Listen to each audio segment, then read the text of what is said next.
If you think you can, or you think you can't, you're right. Well, I think I can. I'll see you at the Rumble. What's going on, YouTube? It's that same place to be. Chilling, Mr. Andy. Better give you guys another Monday Night Raw review for January 25th, 2021. Ugh.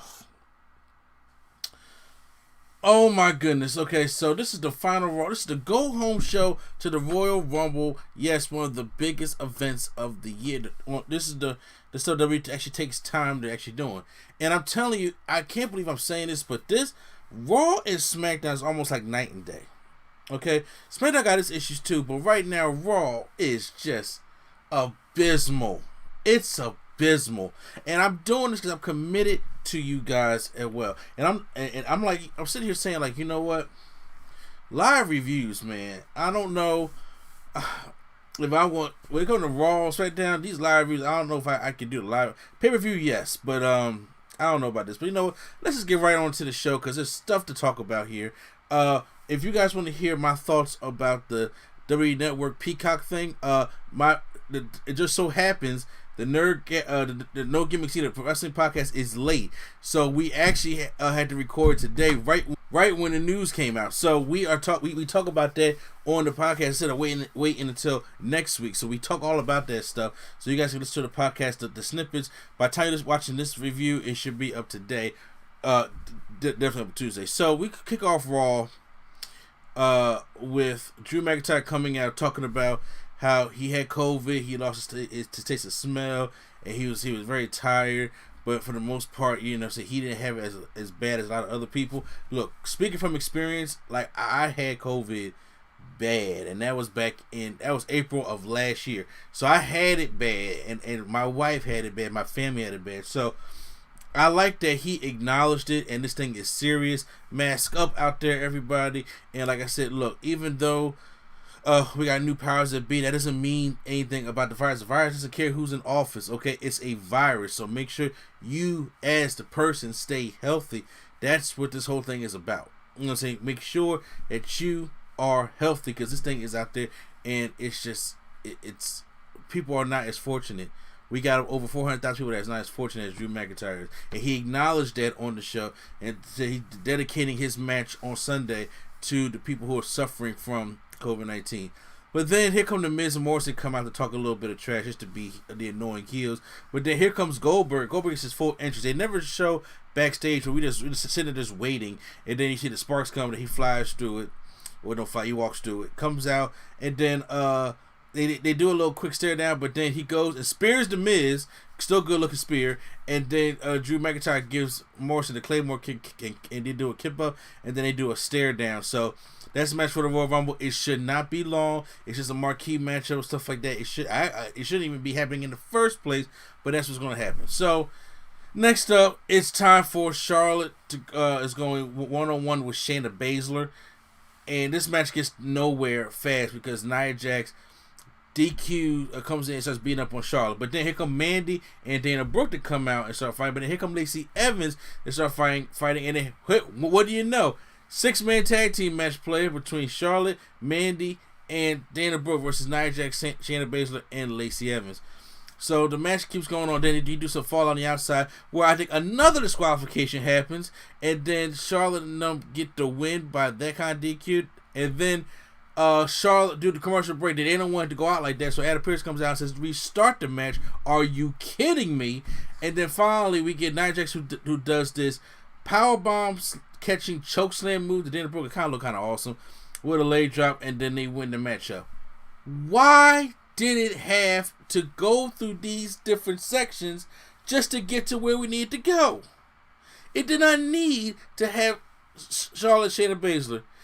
Then we have a 6-man and then a restarted 6-man. Just do the 6-man tag team match. All that could have been saved. You could have saved about a good 10 minutes by doing that bullshit. And this is the thing I'm talking about.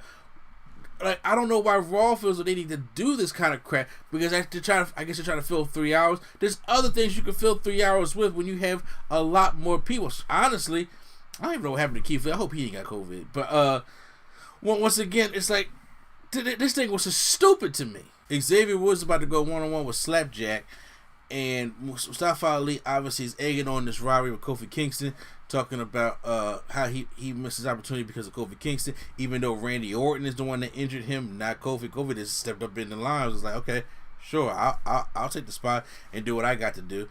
So Xavier was taking on Slapjack. As soon as the bell ring, he front drop kicks him, and they're going on to have the matchup. And pretty soon, Xavier was beat Slapjack. That's all it was to it. But on the outside, T-Bar takes him down, and he slide him in the ring. And they beat up a little bit. And Mustafa Ali said, "Look, I heard that Kofi Kingston not going to be in the Royal Rumble.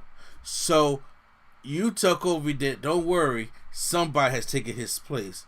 And it is Mustafa Ali. So Mustafa Ali is going to be in the Royal Rumble, taking Kofi Kingston's place. So obviously this is going to be a build-up story. Maybe they can build up some kind of credibility. I mean, first, I like the idea of the match. You got, for Mustafa Ali and Kofi Kingston. But don't give me, I don't want that on a Raw. I don't want that on a Raw. Give it to me on, if you're gonna tease like this and have him in the Royal Rumble, make it, and then probably put him in the Elimination Chamber. Make them have a one-on-one match at WrestleMania. You can actually build up a decent enough storyline, especially when you're doing it for 2 nights. You build up a decent enough storyline to have Mustafa Ali versus Kofi Kingston at the Royal Rumble if they want to go along with this story. So I'm okay with that. Fuck the Retribution thing and fuck everything else going on, but they can pretty much just do that. And, I mean, he already ran out of people to face other than Xavier was facing Mustafa Ali, so whatever the case may be. Backstage, Matt Riddle was talking to Bro Truth, and Truth said, look, he heard that they got a little surprise party for him coming later, and it's going to feature 24 carats. And he said, if you keep it on the down low, I'll share some of the carats with you. He's like, gotcha, bro. So it's just like, okay, whatever the case may be. Coming up later, it's going to be a gauntlet match between Matt Riddle taking on the Hurt Business, and if Matt Riddle can win, he'll get a future title shot for the United States Championship against Bobby Lashley. The MVP lounge is there with the Hurt Business. They're outside in the ring, and then they're trying to keep their head straight. I still don't understand what the whole thing is with the Cedric and Shelton Benjamin thing. I really don't understand that to get there. And they're not pulling it back in. They're just to me, they're arguing for no apparent reason. They're arguing for the sake of arguing to create a non-existing drama to try to bring people in to see what's going to happen next week. And that ain't working for me. It's not working for me at all. They decided to give MVP some bling.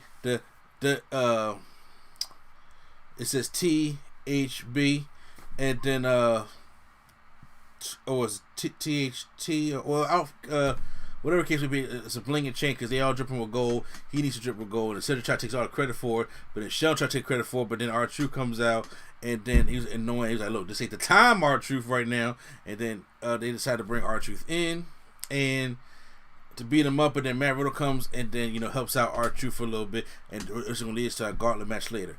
This is where I was watching this show and I was so over it, I fell asleep. I truly fell asleep during this. So the things I missed, had to go back and check out, was they had Alexa Bliss's Playground, talk about she misses Bray Wyatt, missed that segment. I missed the whole Charlotte Lacey Evans knocking out Charlotte backstage. And other than that, then we had a match between R-Truth and AJ Styles. Good old TNA stuff, Ron Kent, stuff like that. What led to the matchup, I'm not necessarily sure, but they just had like a little bit of a match, and I guess he's talking about this is how you're gonna eliminate R-Truth at the Royal Rumble, and R-Truth ended up tossing him out. So it really is something I did miss. So if you guys in the comments feel like filling me in, no problem at all. But on the occasion, if y'all probably didn't see Raw, didn't care about Raw, I don't care neither. But when I got back, it was time for the gauntlet matchup. So we start off with Shelton Benjamin. So Shelton Benjamin gets rolled. Matt Riddle rolls with Shelton Benjamin. It's the same thing they did on SmackDown with Ruby Riott and Billie Kay.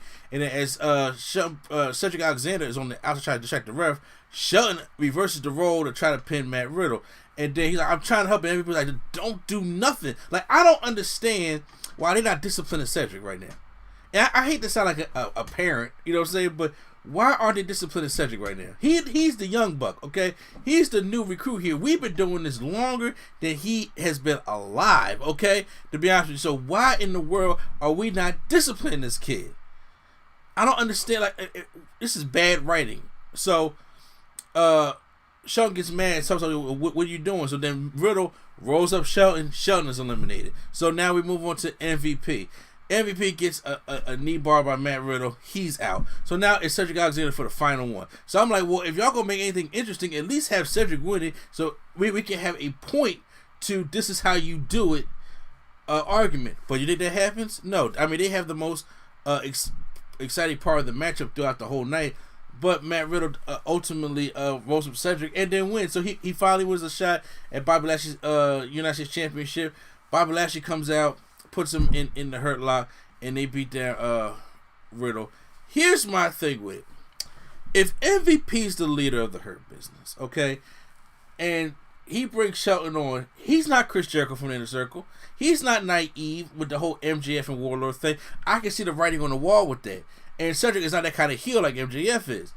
But he is the leader of the Hurt Business. This shouldn't even be happening. And then Bobby, on the other hand, should be pissed that the only reason why Riddle's getting a shot at my United States Championship is because y'all can't get it together. Fuck this. I'm gonna get it together. Okay? You the top CEO, as they call him. Like, you should be whooping Cedric ass, if it's this much of an issue. Like, cause I'm tired of seeing good like them trying to create drama in good stables just for the sake of creating drama. And I'm like, Hurt Business has been too good for like, as y'all see, I really passionate about the Hurt Business. It's been too good for them to be doing this kind of dumb storyline and trying to break them up already. Makes no sense to me at all.